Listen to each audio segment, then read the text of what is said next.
Hi guys, you're welcome once again to Beyond the Classroom. So this is the only learning platform where we call people in who are knowledgeable in areas that bother our minds. Then we ask them questions to help us understand certain things that perhaps we may be fumbling with or having some misconceptions about. So today we are here again with another person who is a gentleman, of course, and he's here to help us digest the topic. Is it colonialism? Colonialism and its impact on Ghanaian leadership. Yes, colonialism and its impact on Ghanaian leadership. That is the topic he's here to help us discuss. Before we do that, let me introduce him quickly, then we go for a commercial break, then we'll return to start with the interview. He is Malik.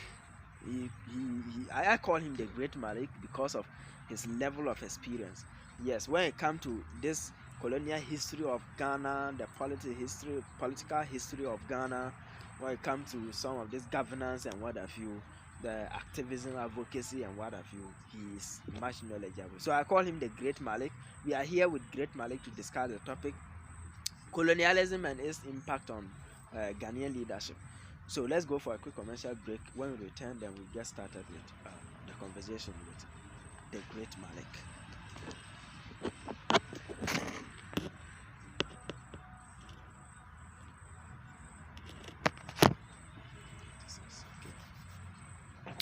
You are welcome back once again to Beyond the Classroom. So we are here with the Great Malik to discuss colonialism and its impacts on Ghanaian leadership with the Great Malik. You are welcome to Beyond the Classroom. So thank you very much. Yes, this is the only learning platform where we call people to help us answer questions to certain issues that are of our concern and of the concern of the general public as well.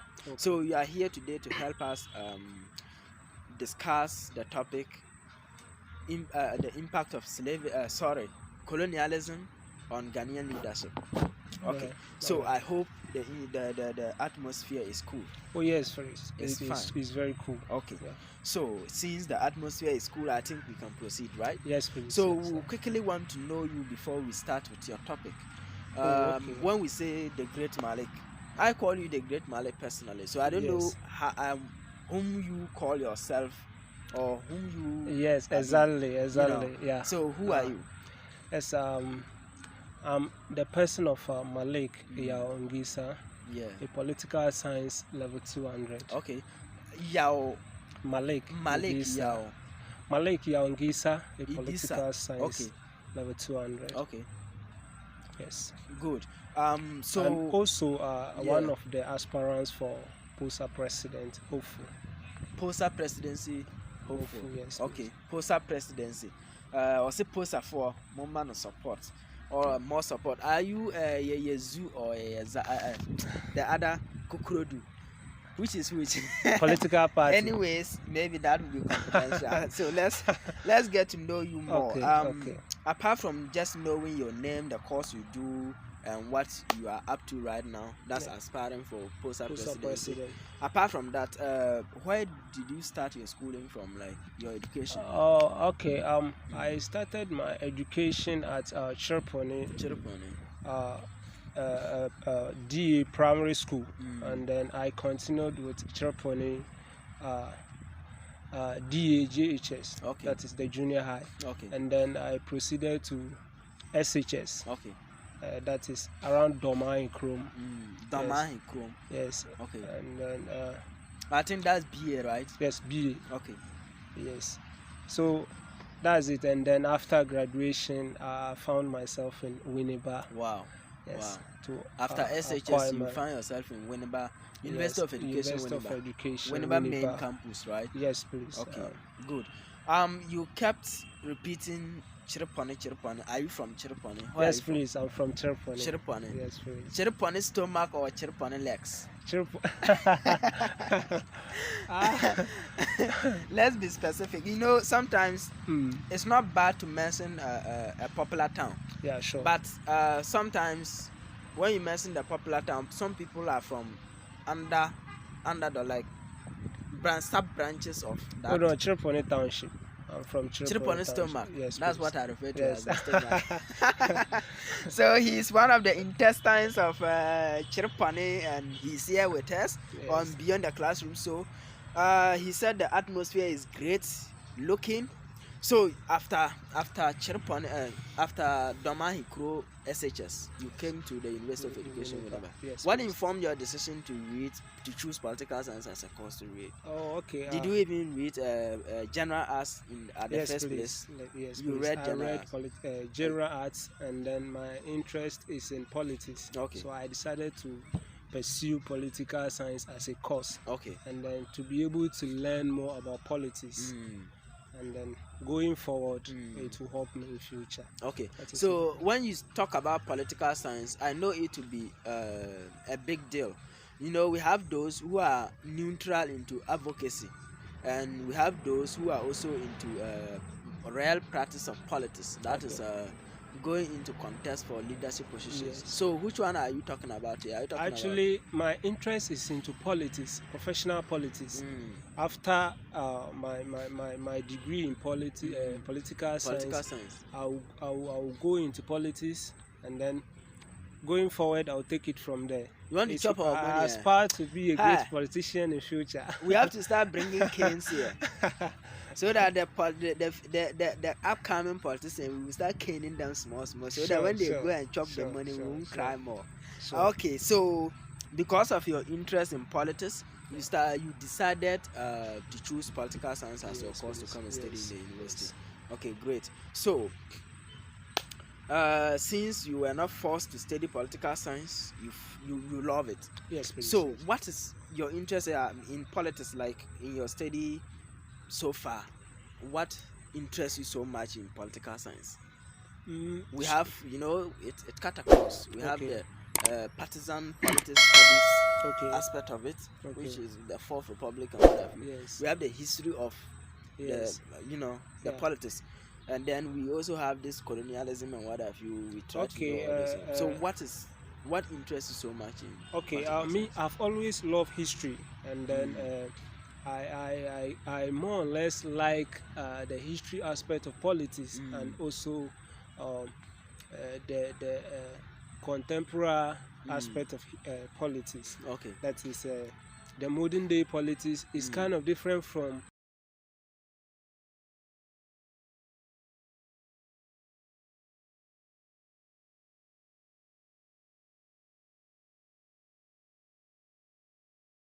and also so interested in the history aspect of politics. I'm always interested in the past, to know what happened in the past. Okay.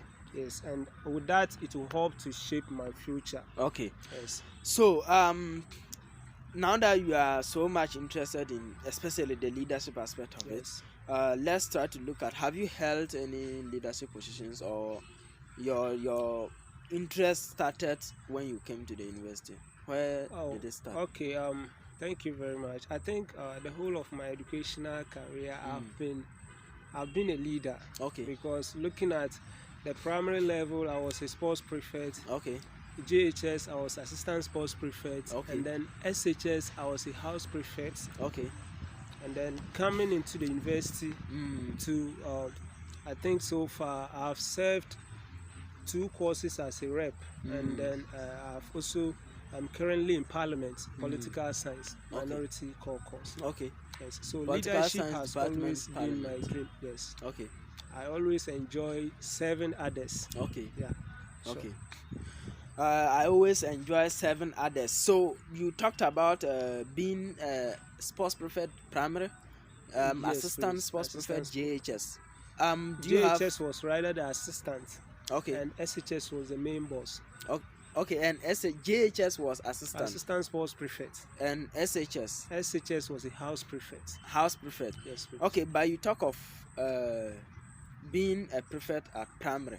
Is it assistant or main sports prefect? Main sports prefect. Yes, please. Then JHS assistant sports prefect. That was the point I tried to make. Okay. So you talking about politics, then you mentioned sports again. What do you do in sports?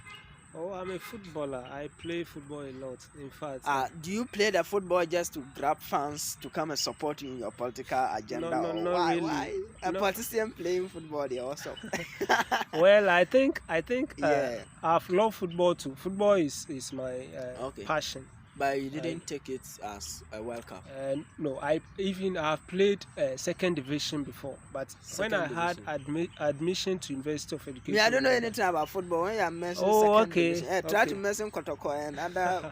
Kotoko is kind of higher level. Okay. So divisional games are just in the district level. Okay. Yes, that one is where you promote after Division 3, Division 2, then you go to Division 1 before you be promoted to. In that order, before you get to Kotoko. Okay. Yes. Okay. So you've played Division 2 before? Yes, please. Okay, great. It means that football too, you have done something there. Your name is part of the list.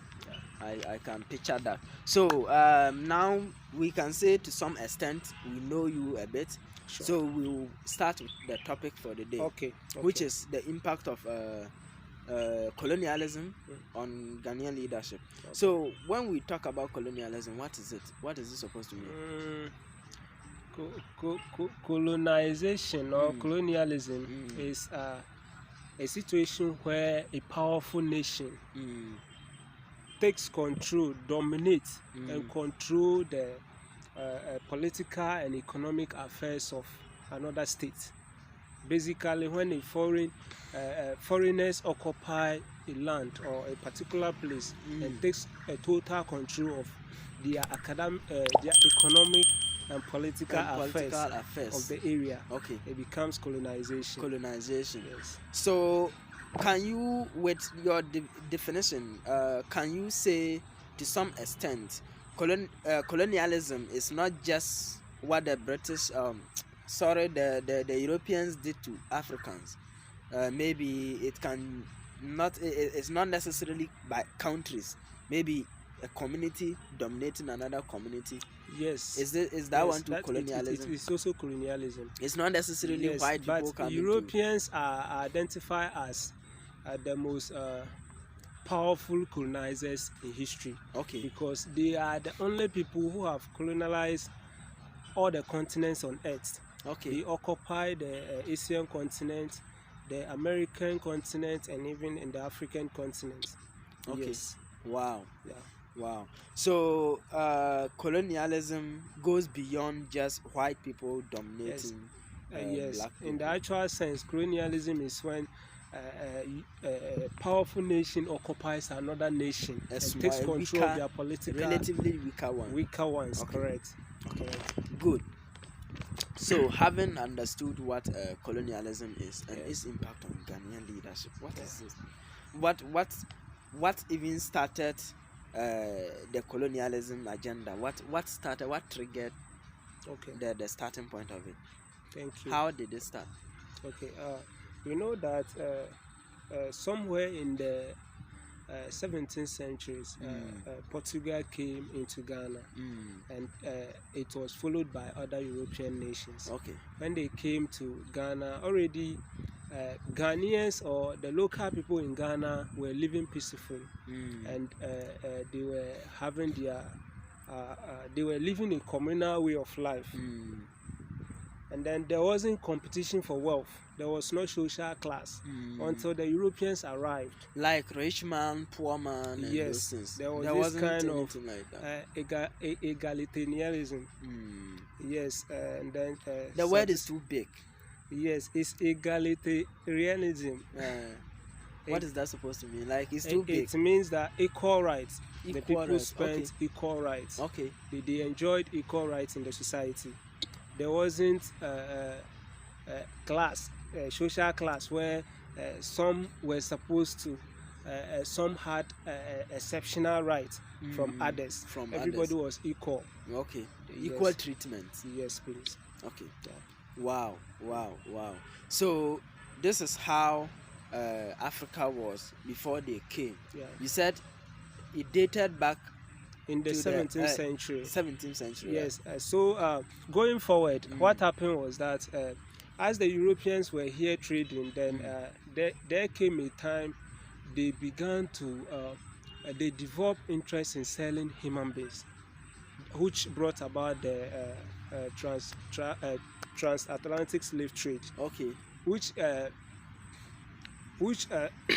made the Europeans to go into selling of ammunition to the local people so that they can get their collect blacks for them to send to the Americas. Okay, who triggered the decision to start selling human beings? Yes, we know that. Have you heard of Christopher Columbus before? Yes, but I have not read anything about Okay, him. maybe you should read about him. I will. He's the Spaniards or the people of Spain. Spanish believe they discovered America, and when they discovered America, they found a virgin land, a vast land that they thought that it could be used for farming. By then, they wanted to use the local people of the America, that is the West Indies. Okay. But those people were not strong enough to do the job. And somebody recommended that there are black people in Africa who can equally do more hard work than this. So the Spaniard, and in collaboration with Portugal, yes, decided to come down to Africa to get the people, black people, and send them to go and work for them. Wow. Yes. So in so doing, the Europeans sold more and more weapons to the blacks. Wow. So the blacks began to form states and empires with the gun. They invade each other to just to get them added to their states. You understand? So in so doing, peace became scarce. There was war everywhere, and then there was the need for peace. So the Europeans, okay, even let me put it this way: as it happened this way, the slave trade was supposed to be abolished, because there came a time that they realized that it was no good. And around what time can we use centuries or years to? Okay, so let me say in the 18th century, somewhere in 1830s, people began to agitate against slave trade. Yes, and they were saying that it is not good, it should be abolished. So there was an act in British Parliament where it was believed that slave trade should be abolished. That was around 1830s. 1830s. Yes. Okay, that was the 19th century. Yes. Okay. So for slave trade to be abolished, British, who were so key to the abolishment of slave trade, decided to bring down representatives from the British government to come and ensure that the slave trade stops in Africa. And Ghana specifically. Wow. So when they came, they started to ensure there's peace and order, and the abolishment of slave trade is going to be ensured. Was it in the interest of Africa that slave trade should be stopped, or okay? What was the motive, the main motive behind the abolishment? Yes, you see, these Europeans, they were in such a way that while some people were trading in slavery, others were also spreading the word of God. Okay. Yes, and the Christianity, the missionaries. Yes. So there came a time that the people became enlightened and realized that there's equality before God. Nobody is superior than the other. So selling your collect man like an animal to another man was wrong. So there was the need to protect human rights. Wow. There was a need to protect human rights. So for that matter, the demand for the abolishment of the slave trade arised. Wow. Thank you. So that triggered the abolishment of slave trade. So they were not doing it from their own will. It's a pressure that pushed them to stop it. Yes, that's why I said there was even an act in British Parliament and that they should stop it. The pressure is too much. They were not stopping. So Britain has to bring down representatives from the British government to ensure that it stops. And in order to stop. Good. In order to ensure that it stops, they have to take control of the territory. Okay, so when they took control of the territory, and then when they were able to stop slave trade by 1830, it has stopped completely, and then they began trading in different products instead of slaves. So when it happened that way, all the states in the country wanted to trade with the British directly, because the British were at the coastal areas, that is Cape Coast, Accra, and Mankesim thereabouts. Yes. So because of that, what happened was that Asante wanted to also trade directly with the Europeans. And Asante's in the Asante in the interior wanted to trade with the British directly, because the coastal people who were the middlemen around that time, the Fantes and the Gans, yes, they were cheating the people in the interior in a way that, in such a way that, that one is a rational choice. Now, how can I buy something and sell at the same price for exactly I have to add something now. Exactly. So it happened that way. So because of that, the middlemen were cheating the Asantes. And those interior, not only Asantes. I think the Northerners were also bringing the people slaves in the interior. So the Asantes were eager to trade with the whites directly. And how will they get that chance? They have to invade the coastal people, so that when they conquer them and they become subjects to them, then they will now take control and they will be the middlemen. So with that, there wasn't peace anywhere. So later the European trade was disrupted, and the Europeans have to ensure that trade continues. And for trade to continue, for trading activities to continue, they have to ensure peace. So, and ensuring peace, unless they conquer Asante Empire and the bring Europeans them, have to conquer the Asante Empire. For them to calm down, yes, then they will continue with whatever they were doing. Sure. Wow. And it was very difficult for them. And by then, were the Northerners silent over the accusations? Yes, by then the Northerners were silent because they were not actively involved. By then, part of northern region was under Germany, okay. and part of them too were somewhat the French colonies, because when you look at the northern parts, especially the upper part of the northern region, part of it was just closer to Burkina. Yes. So the Europeans were not so interested in those territories. Their interest was at the coastal area and Asante. You understand? Good. Wow. Yes. Wow. So all this up and downs were happening, and what have you. Yes. So was it the time colonialism came? Yes. So when it happened that way, I think the British government, which came to ensure the abolishment of the slave trade, decided to withdraw from the coast, from Ghana, because it was becoming expensive for them. Okay. What happened was that along that time, Sierra Leone and Ghana was sharing the same governor. Okay.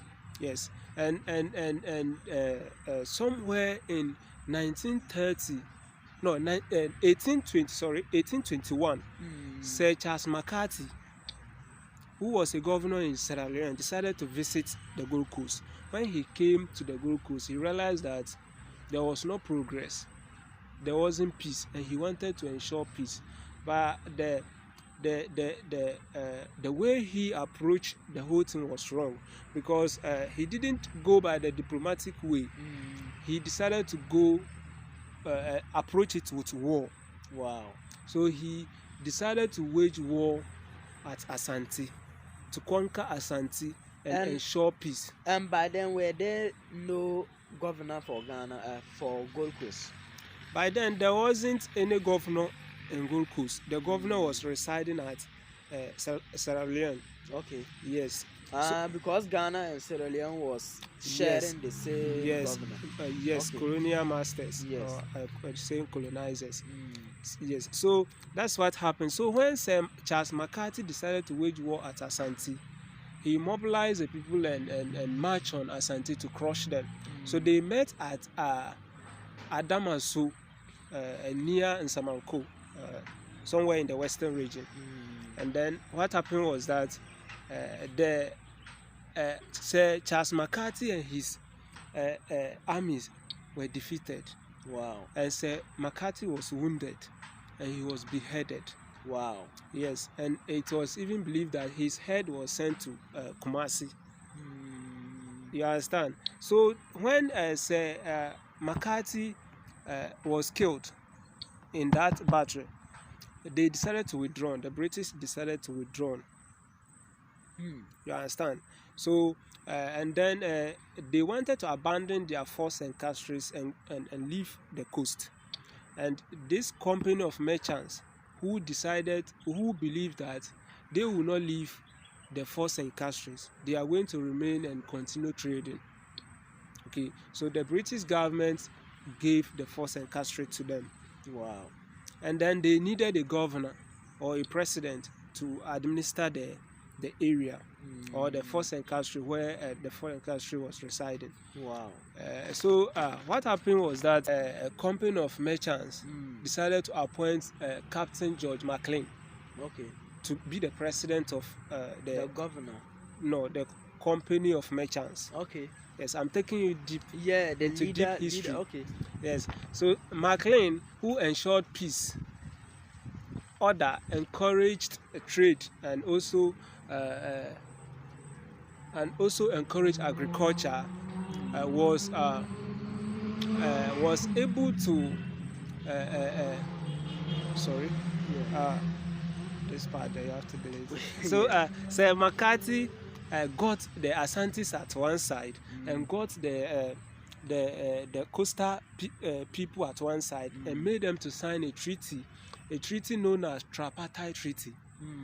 Tripartite Treaty ensured that there should be peace for 6 good years.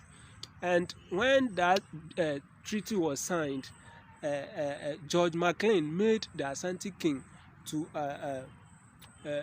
deposit 600 ounces of gold to his custody and 2 princes.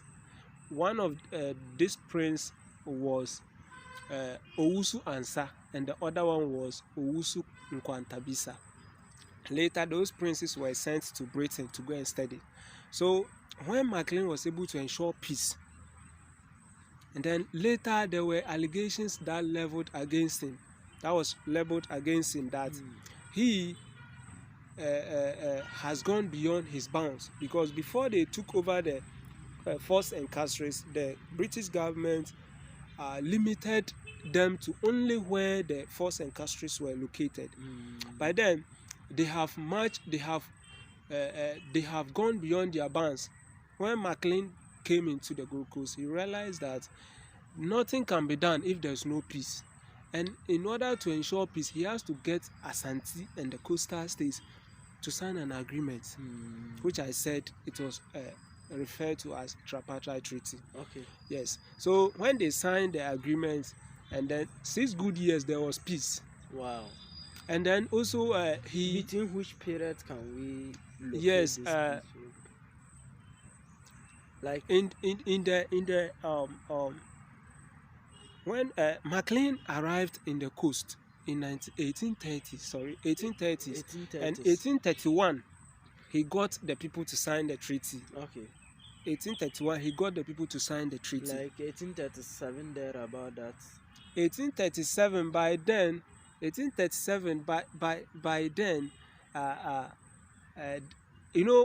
Sir Charles and Sir Charles McCarthy and his people were defeated at Adamasu. Yes. And then somewhere in 1827, the coastal states decided to invade Asante again. So when they invaded, they were able to defeat the Asantes. And were they supported by any external forces or? Yes, because the British were already with them. Yes, because they have an interest. Yes, so they defeated the Asantes at Katamanso, or you can call it Dodowa War. And that war was just it was an alliance between the British residing in the coast and the coastal states. but nowhere in history or I don't know, but you can search about that. Sure. Yes. Okay, so was it this peace treaty that The tripartite treaty? Yes. treaty? So was it the one that ended colonialism? No. Or it later So ended as it happened like this, when Maclean was able to ensure peace in the coast, or in Ghana, or in the colony, and then later when allegations were leveled against him that he was overstepping his bounds, and then the British government decided to constitute a committee under the chairmanship of Dr. R.R. Madin to come and investigate whether it is true. And that was somewhere in the 1840s. So after Madin came and he attested to the fact that it was true that Maclean has overstepped his bounds, and there's the need for a British government to take charge of the colony. So British government then appointed Commander Hill to be the governor of the colony. So when Commander Hill arrived in the Gold Coast somewhere 1844, by then Maclean, who was the president of the Company of Merchants, became a judicial assessor instead of the president or the governor. So Commander Hill then became the governor. So when Maclean was the president of the Company of Merchants, he intervened into local affairs where he wanted to abolish local slavery. And you know, in the Ghanaian society, local slavery has been one of the institutions that contributes to the affairs of human life. Because you go to some palaces and you realize that the slaves in the palace contribute a lot to the development of the palace. But Maclean decided to abolish them. So when Maclean, Commander Hill arrived, some of the chiefs in the coastal states, you can talk of Commander, Cape Coast, this Cove, and all those states, coastal towns. They came to welcome Commander Hill and wanted to find out whether Commander Hill was coming to revive the local slavery, which Maclean has abolished because it was somewhat affecting their life activities. Yes, and then quickly Commander Hill took advantage of that and made those 8 chiefs who came to visit him to sign a treaty called the Bond of 1844 on 6th March 1844. Yes. So and also when Commander Hill was coming to take over the coast or the colony, to sign with them to show that he is coming back. Yes, I'm coming. Okay. So when Commander Hill arrived in the coast, he came along with a gift, of which he gave to the Asante king. And the Asante king also gave him a small tiger to symbolize how powerful the Asante kingdom is. Okay, so what happened was that when he arrived in the coast, in the colony, and he was, because of the gift, he was able to buy or convince the Asante king. And those 8 Fanti chiefs who also came to welcome him and to convince him for him to encourage the local slavery, he quickly made good use of that opportunity by getting them to sign a bond on 6th March 1844. That bond is what is referred to as the Bond of 1844. And that bond is what laid the foundation to colonization. Wow. Because in that bond, it was stated that they are going to submit themselves, so he protects them against Asante invasion. Wow. Because Asante has been invading the coastal areas subsequently. Yes. So they have been invading them, and then it is now time to seek the protection of Commander Hill to protect them. And then for Commander Hill to protect them, it means that British law and order should come in place. I understand. So Commander Hill accepted, yes, we will protect you. Then you have to also submit yourself. Then they submitted themselves, and then colonization started. Wow. So they have to deploy their representatives to come and administer the area. So per your narration, yes, I don't know if colonization started before the 1884, 85. That's a very nice Berlin question. Conference. That's a very nice question. So along that time, as it happened, colonization didn't occur consciously. It was accidental. Okay, the people started colonizing the people before even met in Berlin. That was the official meeting. And when they met in Berlin, it was stated that whoever is occupying any colony should ensure effective occupation. And that is where the British quickly decided to extend their colony. So in 1901 or 1901, the British conquered and annexed Ashanti to be part of the colony. And then 1902, they added the northern territories to the colony. And 1921, they added the German Trans-Togoland. Yes, and you know, Togo was now called Volta. Yes, and part of northern region, because that time even the capital of Dagbon State, which is Yendi, was part of Togo. Boku all were part of Togo. Wow. Yes, Ho, Pando, they were all part of Togo. Okay. It was until when after the First World War, when the League of Nations divided the Togo into divided the Togo among the French and the British. That those areas came under the Gold Coast. The British, as Gold Coast. Yes. Okay. Okay. So colonialism started in the 1901, just as you said, right? Is that right? 1901. No, please. And when was it?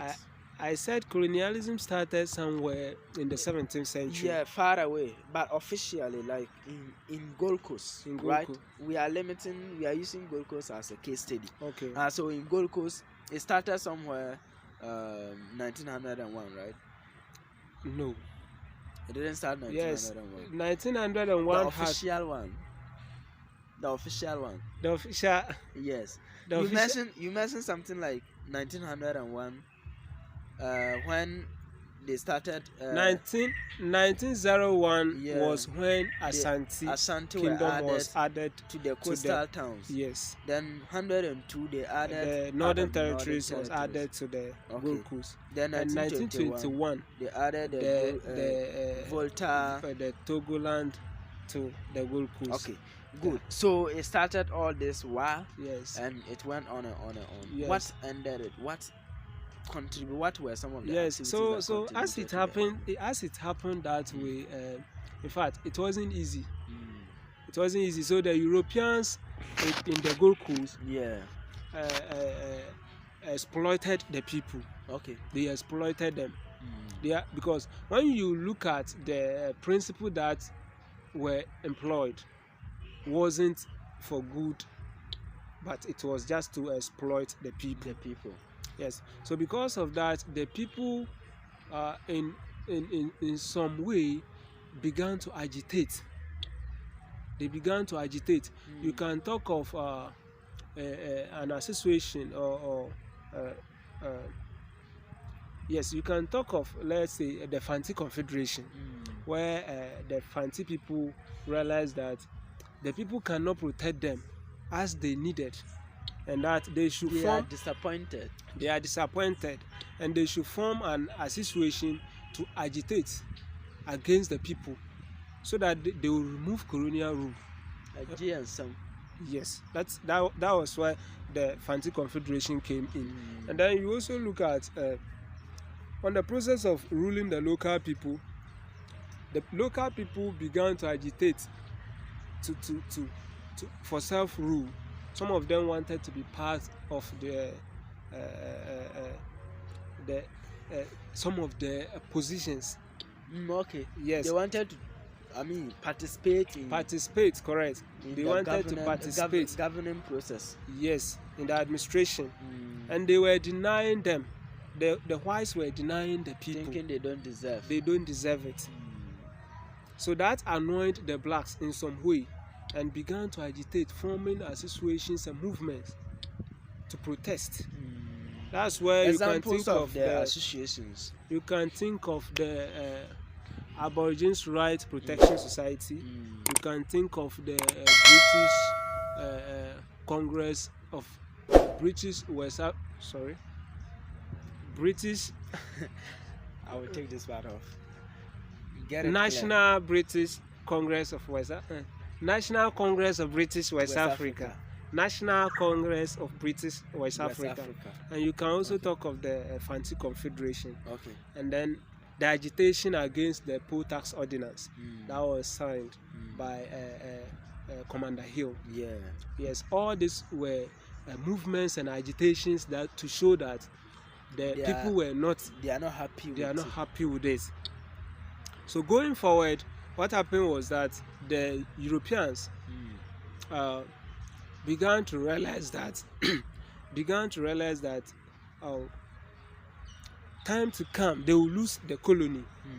Okay, they began to realize it. So they employ certain techniques to let the people know that they themselves. Okay, so we would like to look at if there are any positive impacts of slavery when you look at our administration. Okay. In leadership. Okay. Has there been any positive impacts we can mention? Yes. Point out. Yes. Even though colonization is believed to have been bad to the Ghanaians, but it is also believed that they did something better for the country. Okay. Yes, because when you look at, for instance, our leadership system. Yeah. Before the arrival of the Europeans was kind of autocratic. Okay. Because there was power concentration at one point. But with the arrival of the Europeans and colonization, I think they introduced institutions like legislative organ and executive organ. Yeah, so power was judiciary. Yes, that of the judiciary. So power was divided. So in the actual sense, we will say that they came along with separation of power instead of our old system where power was concentrated on one person's hand. Sometimes the person becomes autocratic, dictator. But as it stands with colonialism, I think now power is being divided or shared among the organs of government. Yeah, so it's difficult for a Ghanaian leader to become an autocratic leader. And it even paved way for anyone to participate in the process. Good. Instead of just a family, a royal family or something. Sure. So you can also talk of how the colonialism contributed to the creation of large political units. Okay. When you look at Ghana, for instance, in the northern part of Ghana, we have enskinment system of chieftaincy. Yeah. And then when you look at the accounts, they have distillment. Enskinment. Yes, enskinment is the art where a chief is made to sit on the skin. That is the system at the north, and that system is different from that of the accounts installment. That one, the chief has to sit on the stool, right? So, but with the arrival of the Europeans, we have realized that now every Ghanaian living in any corner of the country is one, and we are all under one leadership system. Okay. So does that brings about unity? Yes, it brings about unity. Okay. It brings about unity. Then let's look at with every coin has two sides, right? So let's look at the other side of colonialism. Okay, with regards to leadership. Okay, the other side, that is a negative aspect. In fact, it has also caused a lot of negative aspects.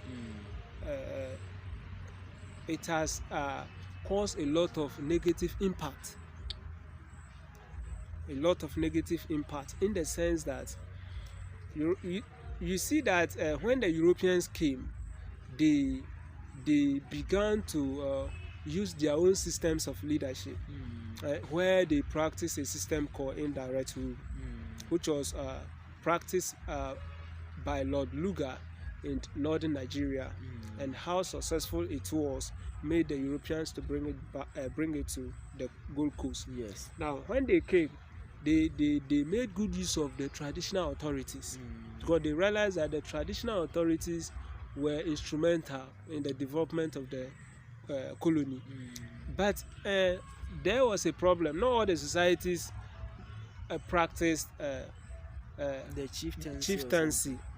So places, and some places too, were small enough to constitute a native authority.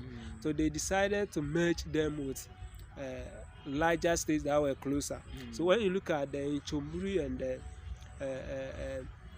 Nauri people at the northern part, they were made to be part of the Yagbonwura, which is the Gonja. Kusasi people were made to live under Amprosi Kingdom, which has caused a lot of chaos, chieftaincy issues. If currently the fight in Boku is chieftaincy, and which was caused by the Europeans, because they made the Kusasis to be subordinates to the Mamprosis, and it has bring about conflict. That's one of the negative aspects of it. And then it also brings about corruption, where people have to struggle for power. So there's no this kind of political stability. So people struggle for power. When they get power, they began to enriching themselves, swallow money because of the struggle to get power. Because they spent in the process. Yes. It has now become an investment. Yes, and that is very bad. Okay. That is very, very bad. Okay. Time is not by our side. We've exhausted all our time with the great Malik, I call him, on the topic, the impact of colonialism on the leadership of Ghana. We started from Gold Coast, now we are in Ghana. So because of time factor, we'll draw the curtains here. Then next time, perhaps if we have him back again, we can learn more from him. But before you go, let's hear your last words. If you have someone special to greet, maybe your wife, your girlfriend, anyone you want to greet, your fans, our fans, just your last words. We want to hear from you, or you have some advice to give. My first greetings goes to my parents, my family. In fact, wonderful people. Yeah. Thank you so much. I miss you all. Since I came to school, in fact, especially my mother, I miss you so much. And then my course mates, political science, I love all of you. You are very wonderful. It's nice being with you. In fact, I'll never forget about political science students. You people are amazing. In fact, and then my friends. In fact, I have amazing friends, people who on campus or on campus. Okay. In fact, I have friends. I can't forget our Dr. Clinic, Fidelis, Christian, as someone. Charlie. I can't forget about my people. Yeah. They are wonderful, Charlie. Sure. I love them all. Okay. The great Malik loves you all. Beyond the Classroom's fans, Beyond the Classroom family also loves you all for watching. We appreciate your presence. We appreciate your support you have always been giving. We appreciate all your time you have been investing on learning one more time. Okay. Ali, as you know, I'm contesting for POSA president, and then in fact, it's an opportunity to speak to you all about my agenda. Okay. In fact, I need your support. I need your support. Help me to succeed. There's a lot of things that POSA is going to benefit when we are given the mandate. In fact, we really need your support. We need your support. Yes. The great Malik really needs your support. Let me quickly remind you, if you are new, please just subscribe and turn on the notification bell. As soon as we drop a new video, you will be the first person to be notified. Also, like this video and share with others for them to learn, just as we are learning right now. You know, knowledge is power, and when you share knowledge with someone, it means you are enriching the person. So please share with others for them to also learn, just as we are doing right now. Join the conversation by commenting in the comment section. That is a way of making this conversation interactive. Your voice are not just will not be underestimated. You are having a very loud voice here. Anything you drop in the comment section will be kept into we'll put it into consideration. So please, anything you have to say, just put it in the comment section. We appreciate your presence. Do stay blessed, and see you in our next episode.